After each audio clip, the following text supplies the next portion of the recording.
राधे राधे। देखते हैं अभिन्यो। अभिन्यो के लेखक कौन हैं? अभिन्यो के लेखक हैं अशोक वाजपेयी। लेखक का नाम है अशोक वाजपेयी। जन्म हुआ था 16 फरवरी 1941 मध्य प्रदेश के दुर्ग नामक स्थान पर। अच्छा, एक और कवि थे, कवि बोले या राइटर, जो पहला ही पार्ट था, है ना, जिनका जन्म महू मध्य प्रदेश में हुआ था, वो कौन थे? भीमराव अम्बेडकर। पिता हैं अशोक वाजपेयी का परमानंद वाजपेयी और माता निर्मला देवी। इन्होंने अपनी प्राथमिक शिक्षा गवर्नमेंट हायर सेकेंडरी स्कूल सागर में पाई तथा विश्वविद्यालय से बीए और स्टीफेंस महाविद्यालय दिल्ली से अंग्रेजी विषय में एमए किया। क्या दिया है?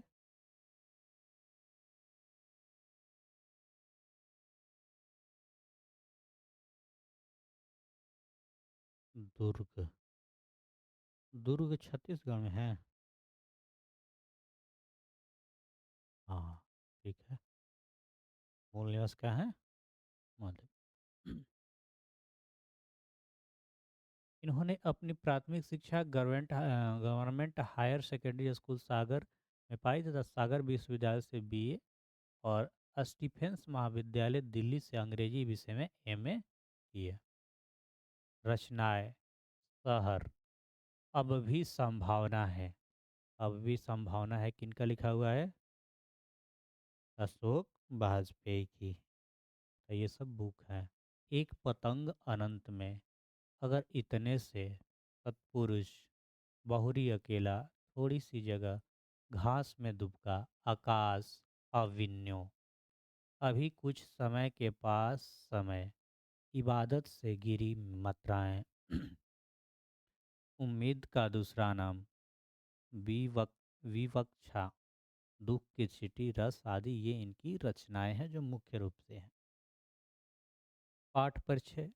अभिन्यों में प्रस्तुत पाठ अभिन्यों इसी नाम के गद्य एवं कविता सृजनात्मक संग्रह से संकलित है। अभिन्यो दक्षिण फ्रांस के एक मध्ययुगीन ईसाई मठ है जहाँ लेखक ने 21 दिनों तक एकांत रचनात्मक प्रवास अवसर पाया था। प्रवास के दौरान प्रतिदिन गद्य एवं कविताएं लिखी थी। पाठ का सारांश। प्रस्तुत पाठ अभिन्यों में अशोक वाजपेयी ने अपनी यात्रा अभिन्यों के क्रम में हुए अनुभवों का वर्णन किया है। दक्षिण फ्रांस में, देखो कौन सी नदी है, रोन नदी है, हैं? रोन नदी के किनारे अवस्थित अविन्यो नामक एक पुरानी शहर है जो कभी पोप की राजधानी थी। अविन्यो क्या है? एक जगह है जो रोम नदी के क्या है, किनारे है, शहर है जो कभी पोप की राजधानी थी।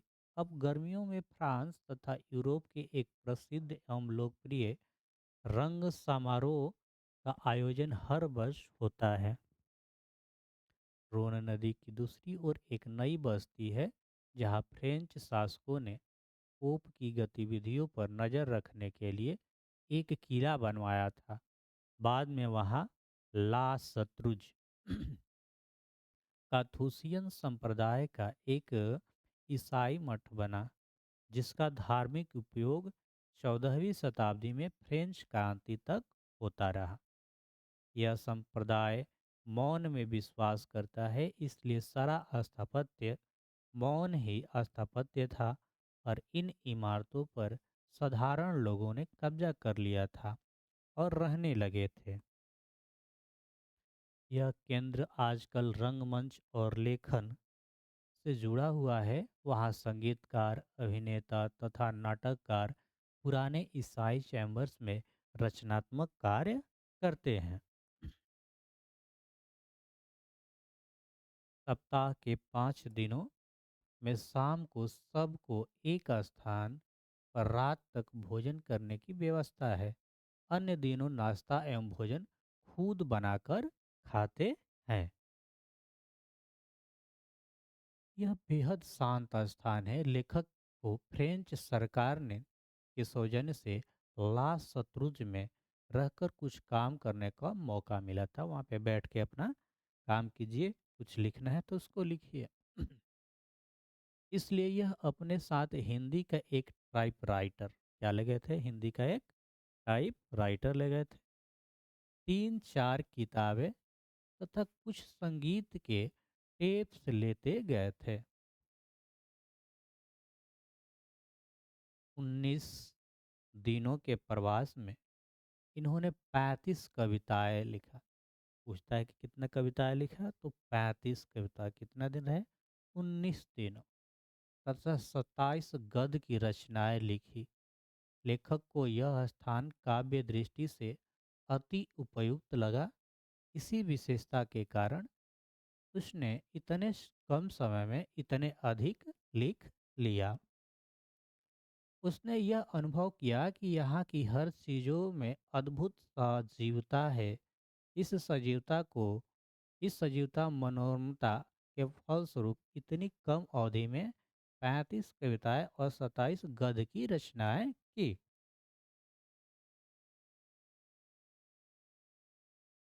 नदी के किनारे नदी है। तात्पर्य है कि एक तरफ छोटा सा गांव बिरनबा और दूसरी तरफ अविन्यो अपनी सहजता, सुंदरता, निर्वता तथा संवेदनशील पर्यटकों को इस प्रकार भाव विभोर करते हैं कि रोन नदी कल कल छल छल धारा स्थिर किंतु शांतिमान प्रतीत होता है। लेखक स्वयं स्वीकार करता है कि नदी के समान ही कविता सदियों से हमारे साथ रही है। जिस प्रकार जहाँ तहाँ से जल आकर नदी में मिलते रहते हैं और सागर में समाहित होते रहते हैं, उसी प्रकार कवि के हृदय में भिन्न भिन्न प्रकार के भाव उठते रहते हैं और कवि भाव काव्य के रूप में परिणत होते रहते हैं। निष्कर्षतः न तो नदी रिक्त होती है, न कविता शब्द रिक्त होती है। तात्पर्य यह है कि सहृदय व्यक्ति प्राकृतिक सुंदरता के आकर्षण से बच नहीं सकते। तो ये था अभिनव अशोक वाजपेयी का। और ये कुछ प्रीवियस ईयर क्वेश्चन आंसर देखते हैं।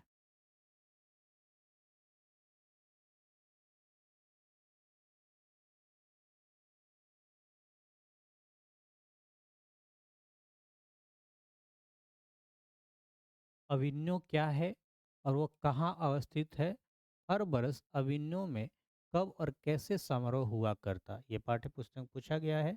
अथवा प्रत्येक वर्ष अभिनव में कब और कैसे समारोह हुआ करता है, ये एग्जाम में पूछा गया है। कवि अभिनव क्या है? मध्ययुगीन ईसाई मठ है, एक स्थान था। अभिनव एक जगह का नाम था जो यह दक्षिण फ्रांस में रोन नदी के किनारे अवस्थित है। अविन्यो फ्रांस का एक प्रमुख कला केंद्र रहा है। यहाँ गर्मियों में फ्रांस और यूरोप के एक अत्यंत प्रसिद्ध और लोकप्रिय रंग समारोह प्रतिवर्ष होता है।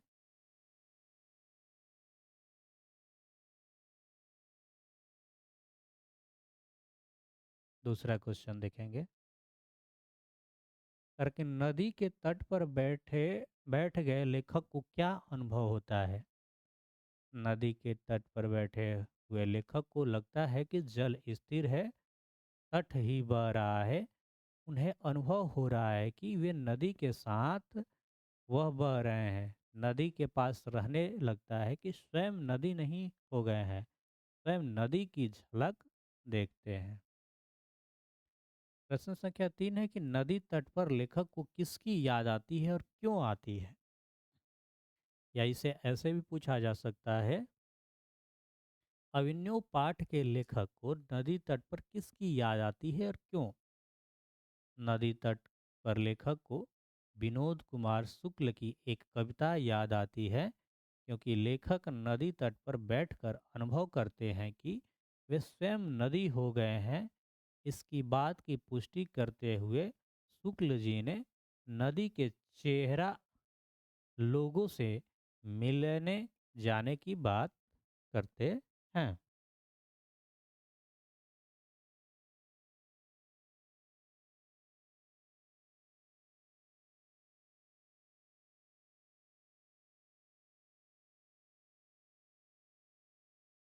किसके पास तटस्थ रह पाना संभव नहीं हो पाता और क्यों? नदी के किनारे और कविता के पास तटस्थ रह पाना संभव नहीं हो पाता क्योंकि दोनों अभिभूति से बच नहीं जा सकती। नदी और कविता में हम बरबस ही शामिल हो जाते हैं। निरंतरता नदी और कविता दोनों में हमारी नश्वरता अनंत से अभिषेक करती है। देखना नोट्स में पीछे एथी है, हिंदी का नोट्स लिया है ना, व्याकरण है, उसे देख लेना। लेखक अभिन्यों को क्या साथ लेकर गए थे और वहाँ कितने दिनों तक रहे? लेखक की उपलब्धि क्या रही? कितना दिन तक रहे थे? हैं? 19 दिन तक। अभी पढ़ा, अभी नहीं याद है। लेखक अभिन्यों में 19 दिनों तक रहे।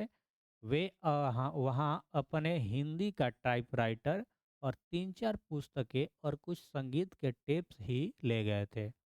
वे उस समय स्पष्ट एकांत में, अपने में और लेखन में डूबे रहे। लेखक की उपलब्धि यह रही कि उन्होंने 19 दिनों में 35 कविताएं और 27 गद्य की रचनाएं लिखी। ये बात लिखना पड़ेगा ना कि कितना दिन गए थे, क्या क्या किए वहाँ पे अभिनय।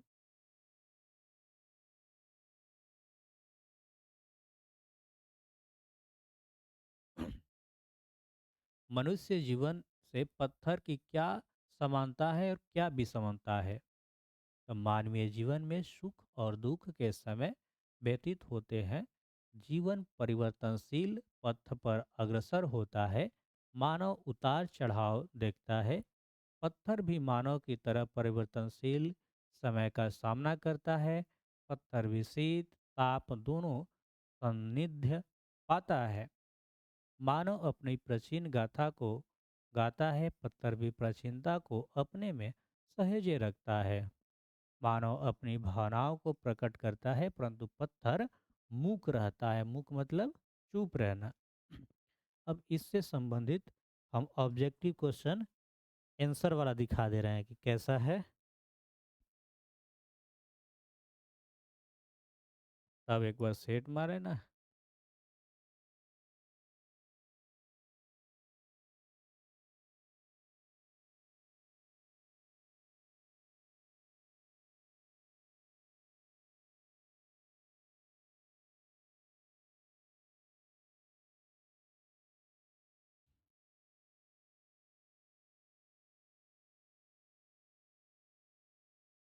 मछली मछली आगे है ना हो।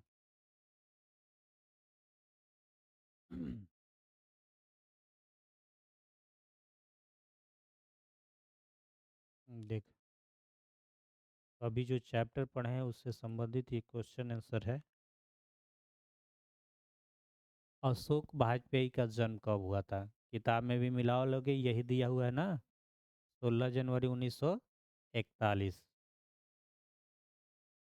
फ्रांस का प्रमुख कला केंद्र कहाँ रहा है? अविन्यो। अविन्यो किस देश में है? तो फ्रांस में है। एक बार याद करने के लिए देख लेंगे, एक बार बिना आंसर वाला देख लेंगे, मार लेंगे उसमें सेट। लेखक अविन्यो के साथ क्या लेकर गए थे? तो कुछ हिंदी टाइपराइटर ले गए थे, 3-4 पुस्तकें, कुछ संगीत टेप, उपयुक्त सभी। लास्ट शत्रुज क्या है? तो एक ईसाई मठ है। लास्ट शत्रुज क्या है? ईसाई मठ है। लास्ट शत्रुज का धार्मिक उपयोग कब से कब तक होता रहा? 14वीं सदी से फ्रेंच क्रांति तक लास्ट शत्रुज का धार्मिक उपयोग होता रहा।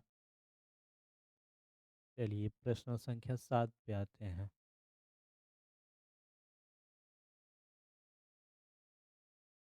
अविन्यो में 19 दिनों के प्रवास के दौरान लेखक ने कितने गद्य की रचना की थी? 27। ला मादालमोलेज द अविन्यो किसकी कृति है? पिकासो की।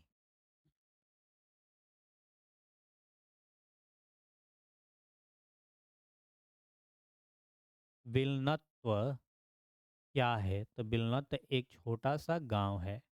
रोन नदी के किनारे बसा शहर का नाम क्या है? अविन्यो। प्रत्येक वर्ष अविन्यो में कैसा समारोह आयोजित होता रहा? रंग समारोह। लास्ट शत्रुंज प्रवास में लेखक कितने गद्य की रचनाएं की? तो 27 गद्य की रचनाएं की। जार शाही कहाँ थी? जार शाही रूस में थी। अविन्यो किस नदी पर स्थित है? रोन नदी पर। पिकासो की विख्यात कृति का नाम है, नाम याद रखेंगे, मादा मोलेज द अविन्यो। ये पिकासो का विख्यात कृति है। लेखक अशोक वाजपेयी अविन्यो में कुल कितने दिनों तक रहे? तो 19 दिन तक। अशोक वाजपेयी की ललित रचना है, अशोक वाजपेयी की ललित रचना है अविन्यो। अविन्यो दक्षिण फ्रांस में रोन नदी के किनारे बसा कैसा शहर है? तो ये पुराना शहर है। लाल शत्रुंज में रहकर लेखक ने कितने कविताएं की रचना की? 20 तो होगा नहीं, 35 होगा और 27 को तो 35। अविन्यो क्या है? तो एक ललित रचना है। अविन्यो क्या है? ललित रचना। काथूसियन संप्रदाय का ईसाई मठ था ला शत्रुंज।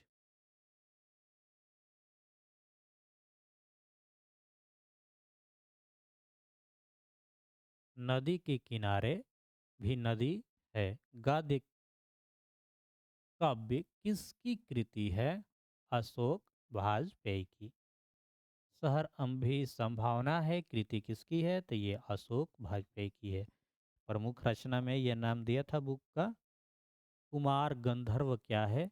शास्त्रीय गायक। अशोक वाजपेयी लास्ट शत्रुंज में कितने दिनों तक रहे थे?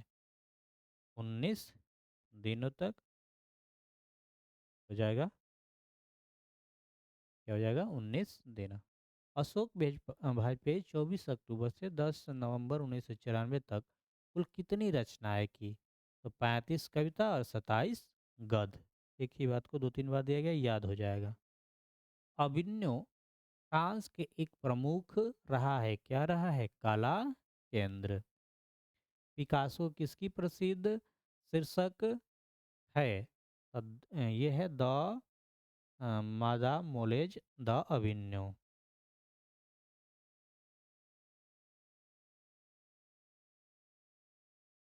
अशोक वाजपेयी की रचनात्मक प्रतिभा कौन है? तो प्रतीक्षा करते पत्थर और नदी किनारे, नदी के किनारे भी नदी, यानी ए और बी दोनों। इनमें किसका संपादन अशोक वाजपेयी ने की? थोड़ी सी जगह, कविता का गल्फ, बहुरी अकेला, पहचान। थोड़ी सी जगह, कविता गल्फ, बहुरी अकेला, पहचान। क्या होगा? पहचान। पहचान अशोक वाजपेयी की कृति है। पिकासो का प्रसिद्ध रचना शीर्षक वही द मादा मोलेज द विन्यो। अशोक वाजपेयी की रचनात्मक प्रतिभा कौन है? तो यहाँ पे दोनों हो जाएगा, ए और बी दोनों, यानी प्रतीक्षा करते पत्थर, नदी किनारे भी नदी। तो 30 गो 29 गो है ना? हम्म, कहाँ? अच्छा, दो गो यहाँ पे था, तो ये देख ही लिए ना। 29 30 इधर दे दिया। तो इसको एक पार्ट में रहने देते हैं।